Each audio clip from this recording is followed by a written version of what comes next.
আসসালামু আলাইকুম। আশা করি সকলে ভালো আছেন।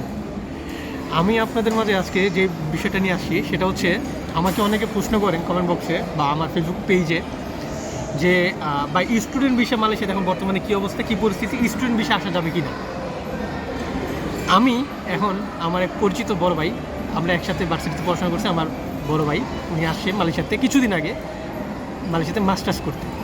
তো ভাইয়ের সাথে কথা হচ্ছিল, তো ভাবলাম যে আপনাদের সাথে ব্যাপারটা শেয়ার করি যে ভাই এখন বর্তমানে কী পরিস্থিতি আছে এবং বাংলাদেশ থেকে কী কী প্রসেস মেনটেন করে কী কী প্রসেসের মাধ্যমে উনি মালয়েশিয়াতে আসছে, এখন বর্তমানে মালয়েশিয়াতে আসে স্টুডেন্ট বিষয় কী অবস্থাতে আছে, আমি আপনাদের সাথে এই ব্যাপারটা শেয়ার করার চিন্তা ভাবনা করলাম। যেহেতু আপনারা আমাকে অনেকে এই প্রশ্নটা করেন যে ভাই মালয়েশিয়াতে কী কী কী অবস্থা। তো চলুন মেন আলোচনায় ফিরে যাওয়া যাক। আমি আপনাদের সাথে আছি মাহবুব হাসান শাহিন, আপনাদের ভাইজান। আশা করি এই ভিডিওর মাধ্যমে আপনাদের অনেক উপকার হবে। যারা আমার এই ভিডিওটি ফুল দেখবেন তারা অবশ্যই আমার ভিডিওতে লাইক, আর যারা ফেসবুক থেকে দেখছেন লাইক এবং শেয়ার করে দেবেন। যারা ইউটিউব চ্যানেল থেকে দেখছেন তারা অবশ্যই সাবস্ক্রাইব করে দেবেন। আর যারা অলরেডি সাবস্ক্রাইব করে দিয়েছেন তাদেরকে অসংখ্য ধন্যবাদ। তো চলুন মেন ভিডিওতে ফিরে যাওয়া যাক।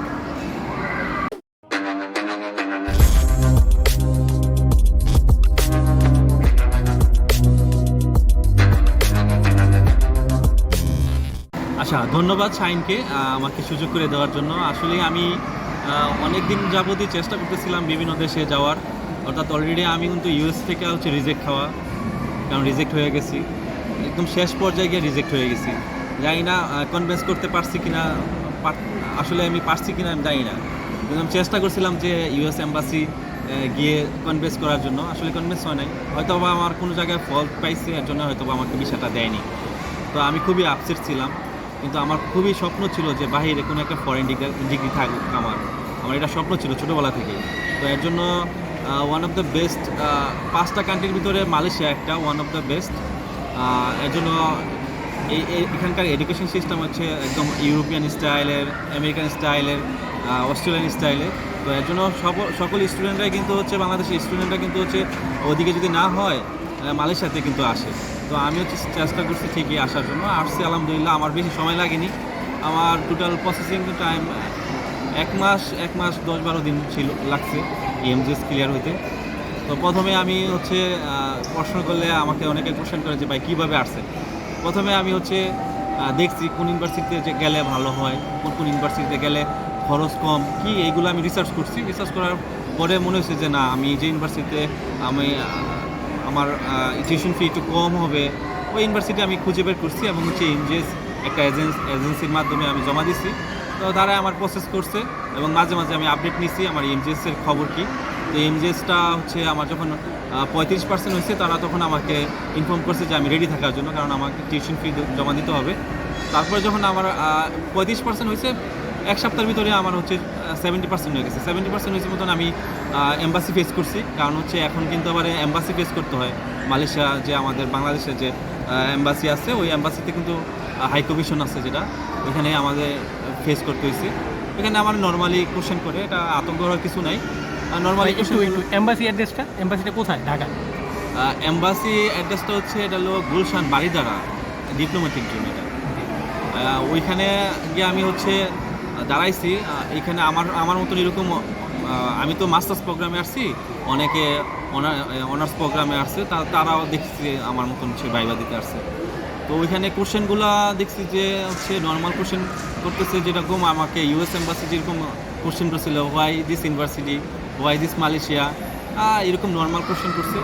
আর হচ্ছে আমার যেরকম হচ্ছে আমার সাপোর্ট, মানে যে আমি টিউশন ফি দিচ্ছি, আমার এডুকেশন কস্টটা কে বেয়ার করবে। বললাম যে আমি যেহেতু আমার বাবা সব কিছু দেখবে, তো আমার বাবা কি করে না করে এগুলো ডিটেলস জানতে চাইছে। আর আমি এই কয়েকটা নর্মাল কোশ্চেনই, তো আর কিছু মনে পড়তেছে না, এরকমই কোশ্চেন করছে। অনেকে দেখলাম একটা বড় বিষয় হচ্ছে, অনেকে হচ্ছে ভিসা দেয়নি। আমি যেদিন গেছি ওই দিনকে অনেকে ভিসা দেয়নি, আমি খুবই আতঙ্কে ছিলাম। যাই হোক আলহামদুলিল্লাহ আমার ভিসা হয়ে গেছে। আমি 2 ঘন্টা পরে আমি দেখছি আমাকে আমার এজেন্সি ফোন দিয়ে আমার বলতেছে যে আপনার ভিসা তো হয়ে গেছে, আপনি প্ল্যান করেন যে কবে আসবেন। তো আমার যেহেতু মে ইনটেকে ছিল, তো আমি ভিসা পাইছি হচ্ছে ফেব্রুয়ারিতে। তো আমি তাড়াতাড়ি হচ্ছে আমার টিউশন ফি দিতে হয়, মালয়েশিয়ান সিস্টেম হচ্ছে টিউশন ফি দিয়ে তারপরে আসতে হয়। তো আমি টিউশন ফি দিলাম। টিউশন ফি দেওয়ার পরে হচ্ছে 1 সপ্তাহ পরে আমি হচ্ছে বিমানের টিকিট কেটে চলে আসি। মালয়েশিয়াতে। আসার পরে এখানে আরও প্রসেস আছে। প্রসেসটা হচ্ছে এখানে আসার পরে কলেজের সাথে যোগাযোগ করতে হয়, মেডিকেল করতে হয়। মেডিকেল করতে হয়, এটা মাস্ট বি আসার 1 সপ্তাহ। বাংলাদেশে করছিলেন না মেডিকেল? না, বাংলাদেশে করতে হয় না মেডিকেল। এখানে আসার পরে মেডিকেল করছি। মেডিকেল করার পরে হচ্ছে আমাকে করতে হয়েছে, মেডিকেল করার পরে যখন আমার 100% হয়েছে এমজি। এখানে আসা কয়দিন পরে ভাইয়া মেডিকেল করতে হয়েছে? এটা ইচ্ছা আসলে, অনেকে 2 দিন পরে আসা করে, একদিন অনেকে 6 দিন পরে করে, কারণ আমার তো আরও সময় আছে মেয়ে সেশন ধরার। তো আমি গেছি হচ্ছে 6 দিন পরে। 6 দিন পরে যাওয়ার পরে আমাকে হচ্ছে মেডিকেল করলাম। মেডিকেল করার পরে যখন আবার ইউনিভার্সিটির কাছে আমার পেপারগুলো জমা দিলাম, পরে আমার পাসপোর্টটা রেখে দিল। পাসপোর্টটা রেখে দেওয়ার পরে 100% তারা আবার বলে দিয়েছে যে 100% হইলে এমজিএস নিয়ে যেতে। তো এর জন্য আবার ওই যে পাসপোর্ট যখন রেখে দিছে, আমার যে চলাফেরার জন্য আমাকে কিন্তু একটা কপি দিয়ে দিছে, যাতে আমি এখানকার পুলিশে ধরলে বা কোনো ধরনের চলাফেরা যাতে অসুবিধা না হয়। আমার পেপার দিয়ে দিচ্ছে, পেপার দিয়ে আমি ছিলাম প্রায় হচ্ছে কত 15 দিনের মতো লাগছে। 15 দিনের মধ্যে আমার 100% হয়ে গেছে। তখন আমি আবার ইউনিভার্সিটিতে গেছি, পরে আমার পাসপোর্ট দিয়ে দিচ্ছে। তারপরে আমার যখন আবার কোর্স শুরু হয়ে যাবে, স্টিকার ভিসা দিচ্ছে তাই না? স্টিকার ভিসা দিচ্ছে। স্টিকার ভিসাটা আমার সাথে আছে, তো স্টিকার ভিসা দিয়ে দিছে। তারপরে আবার আমার এখন বলে দিচ্ছে যে আমার যখন ইউনিভার্সিটিতে আমার ইমেল দিবে ক্লাস শুরু হওয়ার, তখন আমার ক্লাস শুরু করতে পারবো। এখন আমি আপাতত ঘুরতেছি, খাইতেছি, এই আর কি। টোটাল কত টাকা কস্ট লাগছে মানে আসা পর্যন্ত, এখন পর্যন্ত? অ্যাপ্রক্সিমেটলি আমার লাগছে হচ্ছে 4,20,000 টাকা বাংলাদেশি টাকা লাগছে। 4,20,000 টাকা। আমি যখন আসছিলাম এক বছরের সেশন ফি সহ, টিউশন ফি সহ। আমি যখন আসছিলাম টাকার রেটটা একটু বেশি ছিল, এখন আবার কমে গেছে, কপালটা খারাপ। মানে এক বছরের টিউশন ফি সহ এখানে 4,20,000 টাকার মতো লাগছে, বিমান ভাড়া, ভিসা, ইএমজিএস সবকিছু টোটাল এখানে। এরপরে আবার 1 বছর পরে আবার আপনি নতুন করে টিউশন ফি দিতে হবে। সেই ক্ষেত্রে কত লাগতে পারে 1 বছর পরে? অ্যাপ্রক্সিমেটলি হচ্ছে 11,000 রিঙ্গিত লাগবে। 11,000 রিঙ্গিতের মতো লাগতে পারে। আচ্ছা, এখন এখানে আসার পরে মানে মেনলি যেটা, যে জবের কি অবস্থা, আপনি জব পাচ্ছেন? মানে অনেকের কোশ্চেন আমার কাছে থাকে যে ভাই স্টুডেন্ট ভিসা আসার পরে এখানে কি জব পাওয়া যাবে কিনা, এখানে জব পাইতে গেলে কি কি করতে হবে, কি আসে বিষয়, এটা তো আপনি এখন ফেস করতেছেন। আমি আপনার মাধ্যমে মানুষকে জানাই, যেহেতু আমি বললে অনেকে বিশ্বাস করে না, আপনার মাধ্যমে আমি মানুষকে জানাতে চাই যে এখানে স্টুডেন্ট ভিসা আসার পরে বর্তমান পরিস্থিতিতে জব পাওয়াটা কি সহজ নাকি খুব টাফ? অ্যাকচুয়ালি আমি প্রথমে বলবো টাফ বলবো না, বিষয়টা হচ্ছে এরকম, এখানে কিন্তু হচ্ছে অনেক ওয়ার্কার নিয়ে আসছে, তারা হচ্ছে বিভিন্নভাবে বাংলাদেশ থেকে, ইন্দোনেশিয়া থেকে, বিভিন্ন দেশ থেকে আসছে। এখন জবের একটা ক্রাইসিস চলতেছে মালয়েশিয়াতে। তো স্টুডেন্টদের জন্য তো এমনিতেই জব নাই, জবের কোনো পারমিশনও নাই। তো মাস্টার্স প্রোগ্রামে যারা আসে দেখা যায় তাদের পারমিশন আছে জব করা, পার্ট টাইম জব করা, কিন্তু হচ্ছে সবাই থেকে কি কোনো আওয়ারলি দিয়ে দেয় ফিক্স করে যে এত আওয়ার জব করা যায়? এখানে মালয়েশিয়ার কোনো সিস্টেম নেই, ফিক্স করা নাই, কিন্তু হচ্ছে এখানে জব সবাই করতেছে।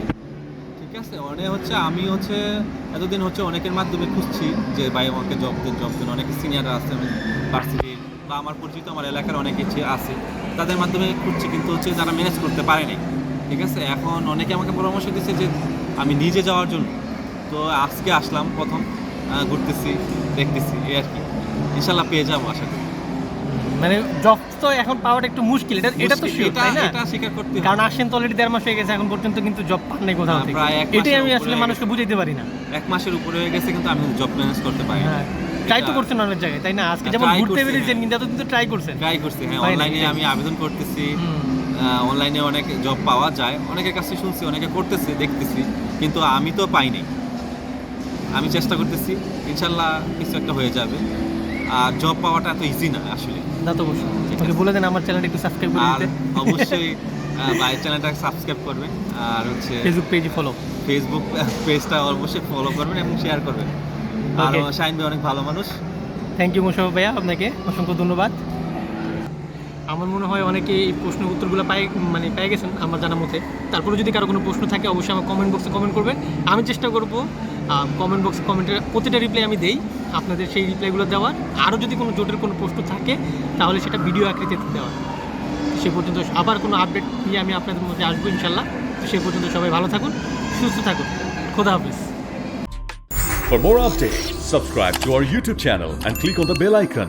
Follow us on Facebook and Instagram. Don't forget to like, comment and share.